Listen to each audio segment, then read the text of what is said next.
So, this one's gonna be again about Marc Ecko and his book Unlabel. And the first episode was yesterday, so today is Monday, the 14th of October 2019. And yesterday I've actually uploaded the first episode featuring this particular book summary from the paulminers.com site, I guess. And everything should be down in the description if you're searching for it. So everything, as usually, should be down in the description. But yeah, more after the intro, as every single day. But it's not like boring or something, even though it kind of sounds like it's boring me. But nah, it is not. And with that being said, hello, welcome back. Thanks to episode of the Self-Development with Tactics fucking podcast. And I'm pretty pumped to be here. And I'm even recording this episode even though I do not actually have to record it, because I'm actually uploading the episode for today already, and everything is set, and everything is fine, and everything is okay, and I do not really have to just record something, nor, edit something or whatever. I do just want to record it, because I kind of feel like I want to record something every single day, because it is something that is a lot of fun for me, and it is something that I want to do, and therefore I'm just doing it.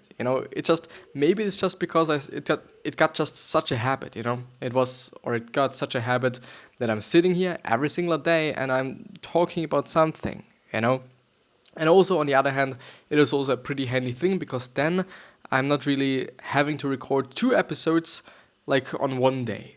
Maybe I'm going to just record still every day, and I'm therefore going to have 1 episode left each time, but that's also pretty fine, I guess. It's also pretty okay. But before I actually forget to mention it, this episode is also available as a podcast, which means that you can just listen to it, which means that it is a way more effective way to consume this 30-minute or maybe even 40-minute video, because just sitting here for 30 minutes or even 40 minutes is not really productive and is maybe not really efficient, but listening to something which gives you the ability to also do something simultaneously, whether it be cooking, whether it be walking your dog, whether it be so many different things. You can just be doing something simultaneously while you're listening to this, while you're consuming this particular episode, which is just amazing and which is just way more effective than sitting here for 30 minutes and staring into your screen. So therefore, if you're not having the time, please go into the description and check out the podcast link, and everything should be there. And if something is not there, the best thing to do is actually hitting me up on any social media platform, preferably Twitter or Instagram, and I'm probably going to reply in just, an hour or maybe 2 or something. Most often I'm relatively fast in terms of that. But let's actually see, because we already started, but I do not really know where I have stopped. But I guess we should go through the infinite truth. I guess, at least, I guess this is actually the thing or the point where we have stopped, because we definitely talked about action and fear. Or have we? Authenticity? Yeah, we have. Action? Yeah, we have. We have done that. Therefore, we're going to talk about, or I'm going to read about, the infinite truth, which is the third point of this whole summary. And the summary, as I said, is going to be linked down. So if I'm a little bit too slow or something, then please check it out on your own, because this book is pretty great, or this summary is pretty great. The notion of truth is the crucial part of expressing an authentic brand. You, as a person or as a company, are always changing, and your brand is always changing. And I think this is also a pretty good thing, Let's, for example, talk about McDonald's. McDonald's has been for a pretty fucking long time red and also yellow. So yellow on red background, and nowadays it's, I think, yellow on green background. But why is it the case? I guess, and as far as I know at least, they have done it to just be more organic, because trends were like just going into the whole organic thing. Everyone seems to be vegan right now, and or just vegetarian or something like that, and they just had to follow the trend, and they also had to adapt their brand to this particular trend, or at least they tried to do that.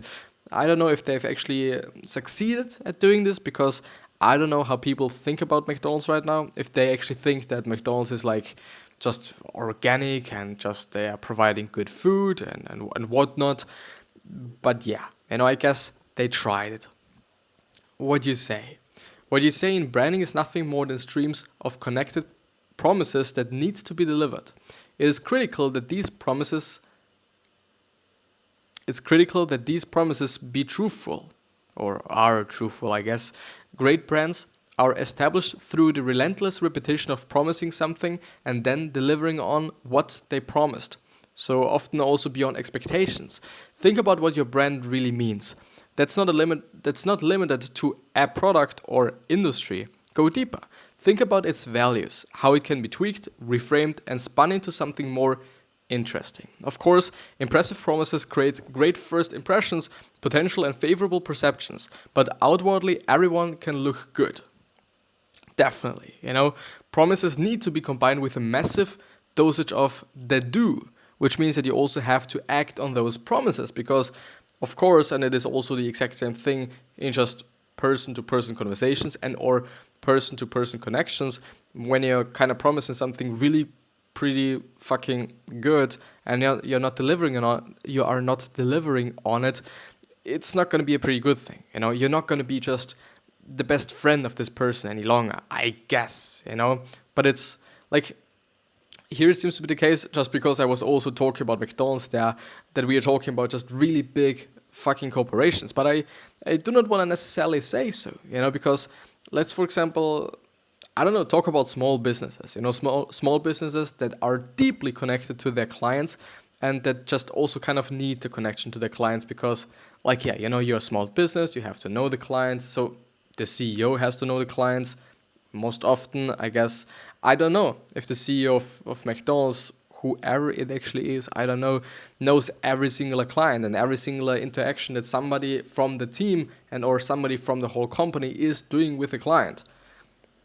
I don't know, but there, if it is like, okay, you're promising something, you're promising something to your client, you also definitely have to deliver on it. And it is definitely also a pretty good thing if you're just, if you're actually doing it even a little bit better and maybe even way better than the client actually has expected it. It would just make sense and it would just be a pretty handy thing and also good thing, at my point of view at least. But I think a lot of people think that way. So what you do needs to match and back up or exceed what you say. Nike didn't become a colossus just by talking about sneakers.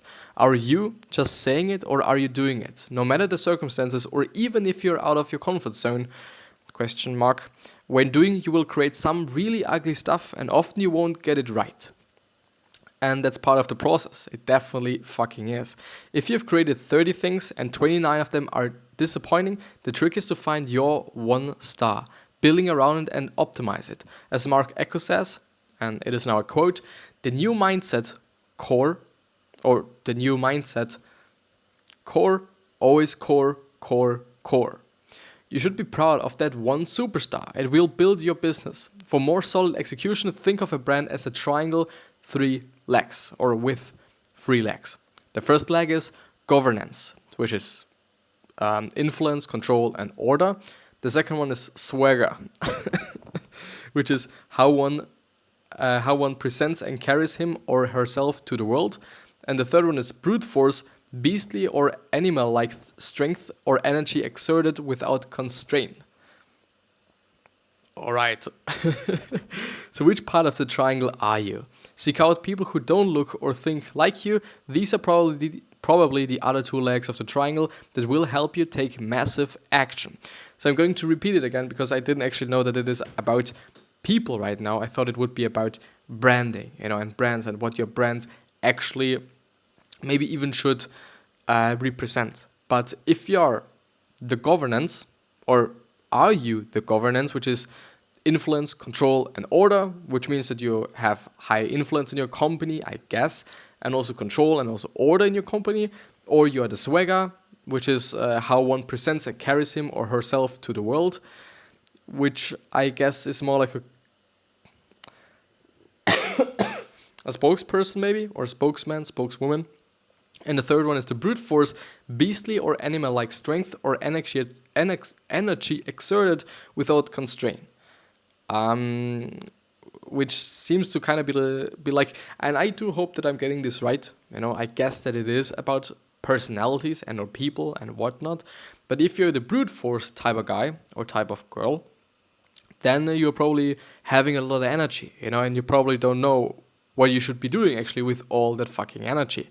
But, yeah, it definitely makes sense that you're having 3 of them, I don't know if it is the best thing to have 3 co-founders of a company, let's say, and or 3 CEOs of the company, which in the end might not even be the case because the governance type of guy is probably going to be the CEO, the swagger, the COO or the CMO, and the third one is, I don't know, what's the third one?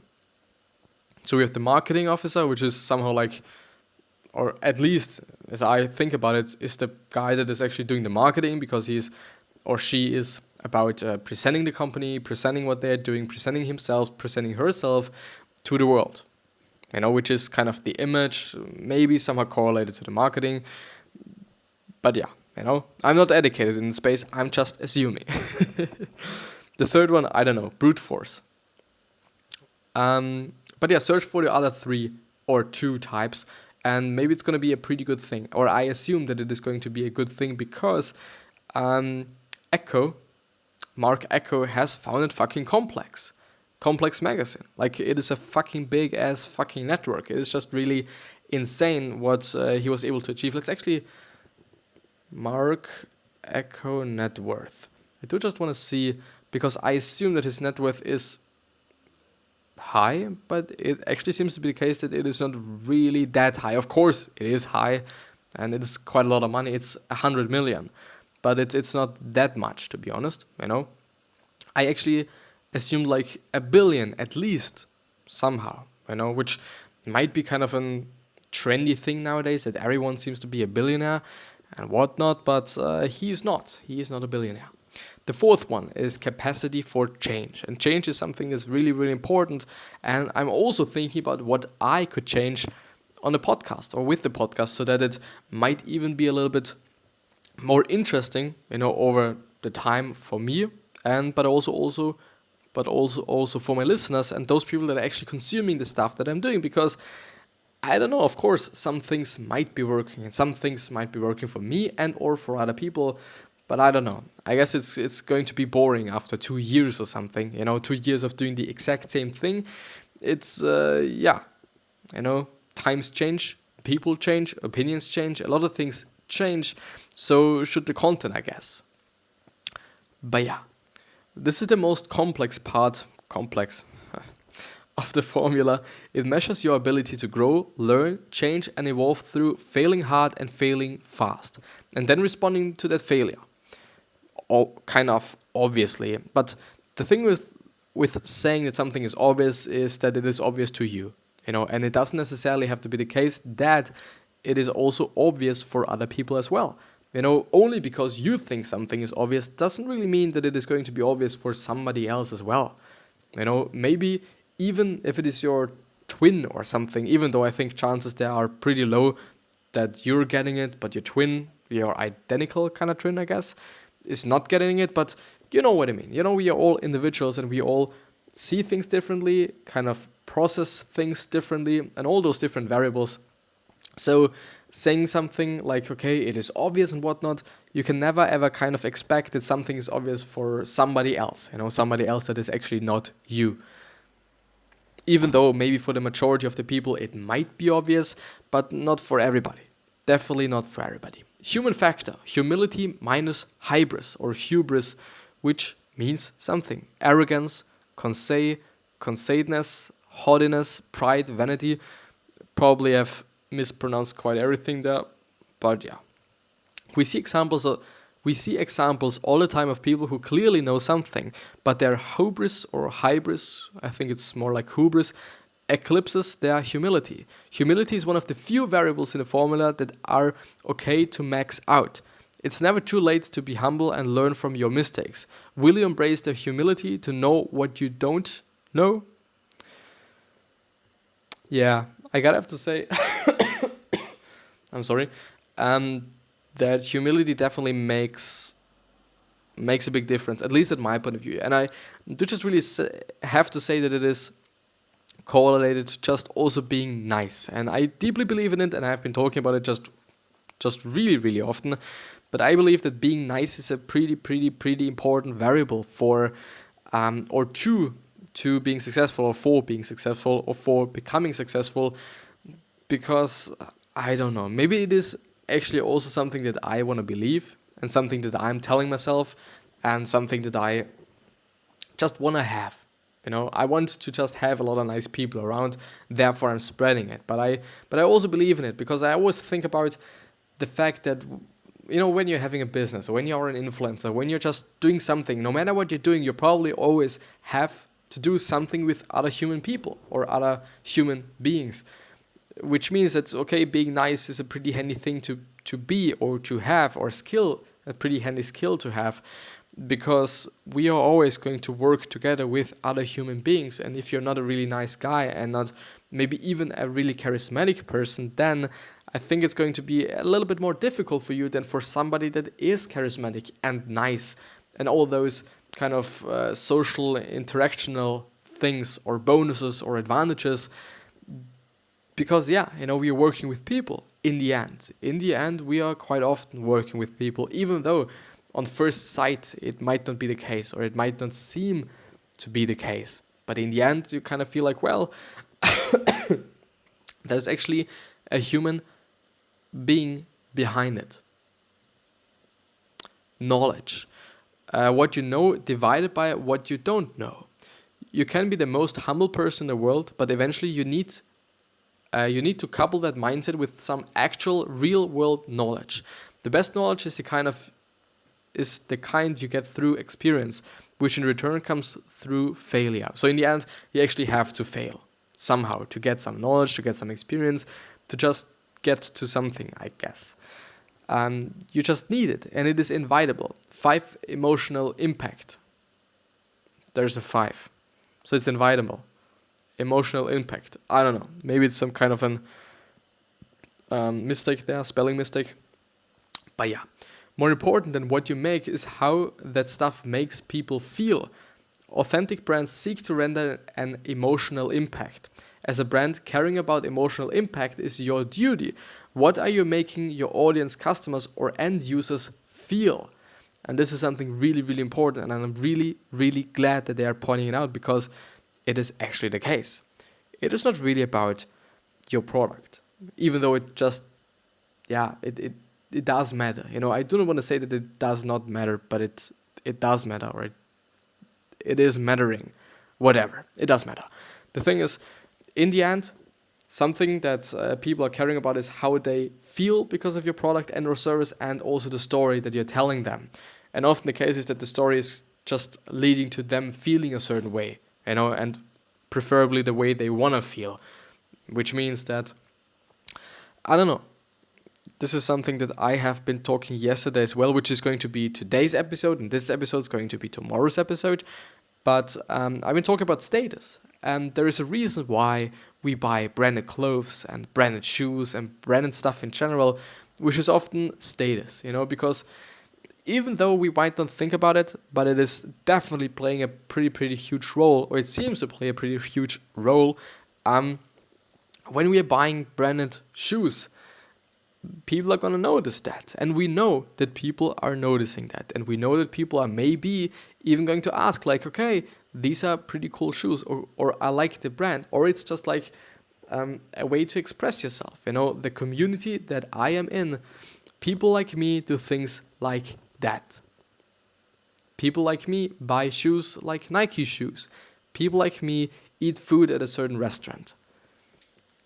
And I've actually never ever understood this kind of quote, because it is actually a quote from Seth Godin, because he often says, people like us do things like this. And I've never ever understood it, but I guess I have now. Which is something amazing, because sometimes it actually is the case that I'm able to understand something through just talking about it.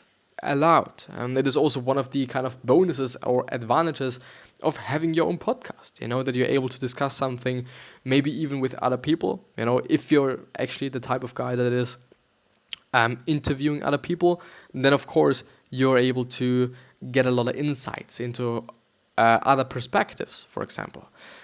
But yeah, status definitely makes sense, and also definitely just plays a huge role. Also, just, I don't know, if you're buying yourself a Ferrari, it is rarely about having a fast car, because probably on your highways you're not even allowed to drive that fast, to drive 200 miles per hour or even more. But yeah, in the end, it is how people are going to see you and how people are going to think about you, because of that, people are going to buy some really expensive stuff because of the brand, because it seems to be the case that a lot of people think that way, that a lot of people are caring about what other people are thinking about them, because nobody would actually buy some overpriced shit if it wasn't about that. Besides some other variables like, okay, somebody is a really artistic person and they just like good design. And the thing is, most often those really, really expensive clothes or shoes or whatever have great design because they have the resources for doing that.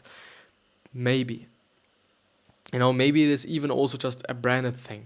Maybe the design of a Nike shoe, of a Jordan, is not just that better than one of, I don't know, some no-name brand thing, whatever.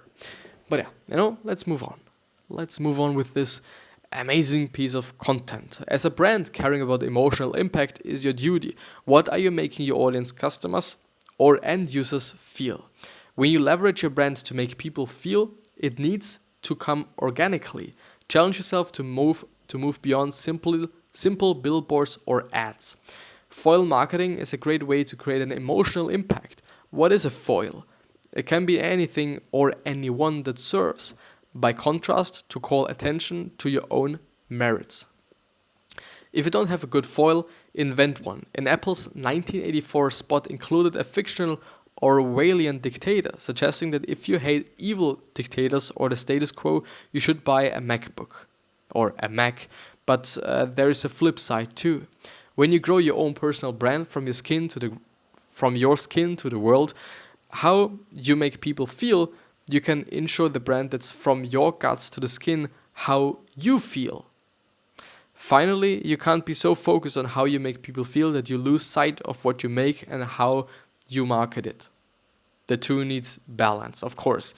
Everything needs balance, everything needs balance. And because I was able to finish the fifth point here, I'm also going to go through some Quora questions, because I actually like them pretty much. And I feel that it might help a lot of people as well. And this is why I'm doing it then, Quora.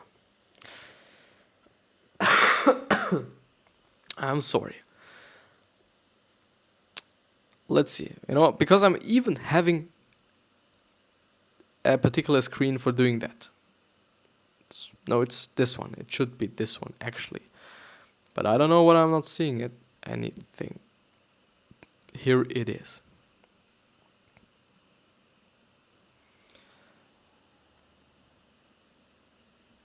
Let's do it like this. Answer question. I'm going to pick the third one from just the top. How do you overcome unexpected obstacles?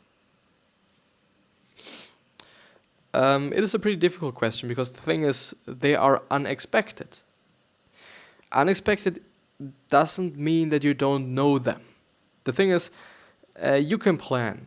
You can plan things pretty well, and we are able to do things pretty well, but sometimes there are going to be some unexpected obstacles.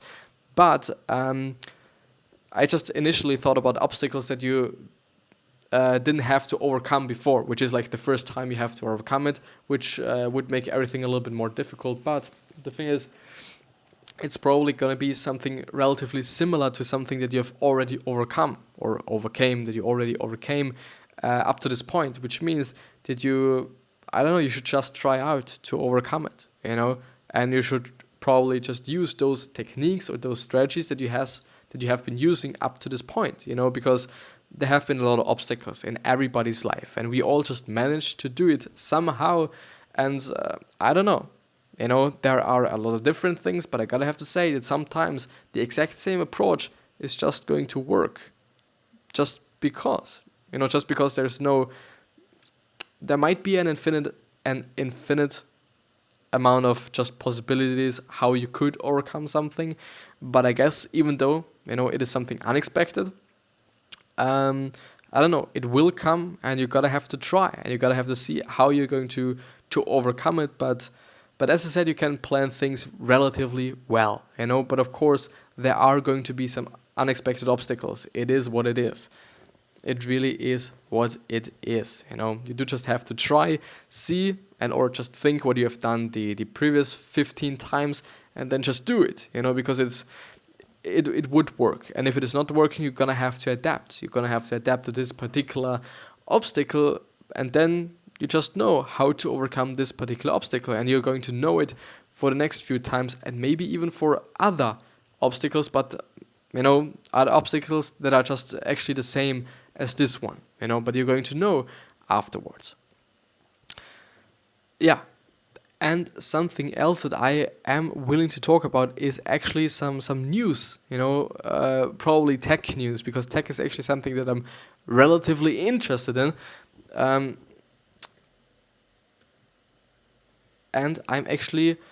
I do not know what news platform you're using, but I'm normally using Google News for everything, actually, and more headlines. I just want to have more headlines, please.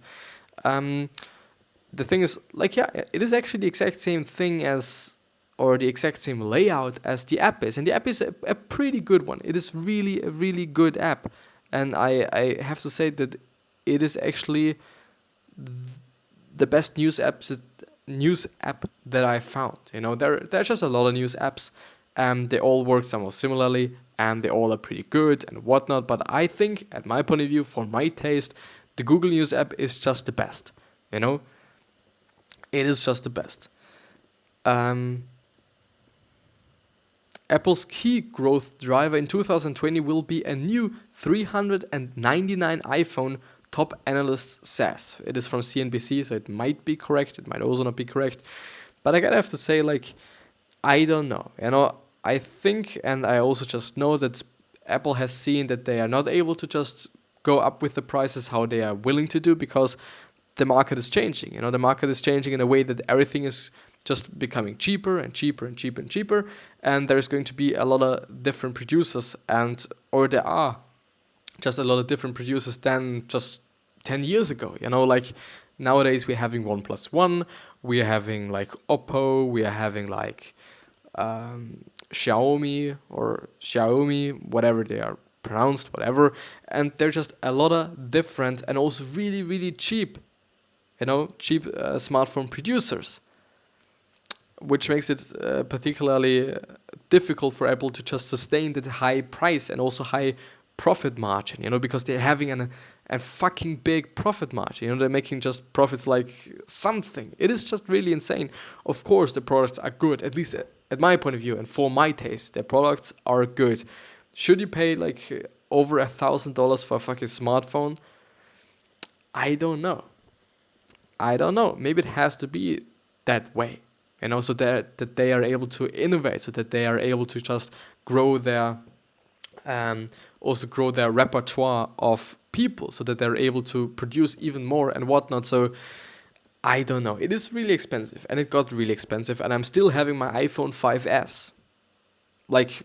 That has to be said, But I'm looking forward to that. I'm looking forward to that $400 iPhone, because it definitely is a cheap thing. And I also have to say, okay, the next generations is probably going to have more things that are new or more innovations, because, this generation iPhone was okay, I guess. Of course, there are some changes like the third camera and whatnot, but yeah, people are expecting to be something or to see something more innovative the next year, and I'm also looking forward to that, because I'm always looking forward to new tech and new things and new opportunities and new whatever. But I actually have to, oh my god.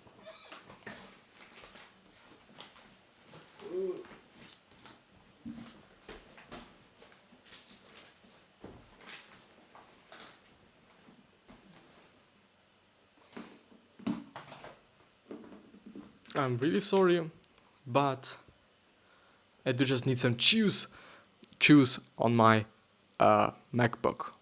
Yeah. Really important because it's my MacBook. 2K MacBook. No, just joking. But yeah, this is gonna be the end of the episode. I don't know if you can hear it, but I don't know. My speaking abilities are not really that good the last few days actually. I think on Saturday they were excellent. It was just really insane what I was capable of saying and in which row and whatnot. But it sometimes it's really difficult for me to speak, and I really hope that this is something that is only bothering me. Maybe just because I'm seeing it, I'm hearing it, I'm able to get it, whatnot. I'm recognizing it. But yeah, I wish you the best health, happiness, and also success. And I also hope that you are going to think about your legacy, which means like, okay, being a nice person and then being remembered as a nice person, which is a pretty good thing. And I suggest you to do that. But the thing is, we are 7.7, I guess, billion people on this planet. And there's going to be somebody that hates you or just dislikes you, even though you are the nicest fucking person on this fucking planet. It actually has to be the case. There's kind of no chance that there's not one particular person that just dislikes you by nature. And this is just something that I want to point out because I don't know. I don't want anyone to be disappointed because of something. But yeah. 3 other questions that I hope that you're going to ask yourself are: why are you here? What are you trying to change? And what is bothering you the most? And these 3 questions are hopefully going to show you your purpose. Yeah, please subscribe to the YouTube channel if you want to, if you do not want to miss out any good information or any valuable information or value in general. And also subscribe to the podcast if you just like the podcast, I'm going to see you the next time, hopefully.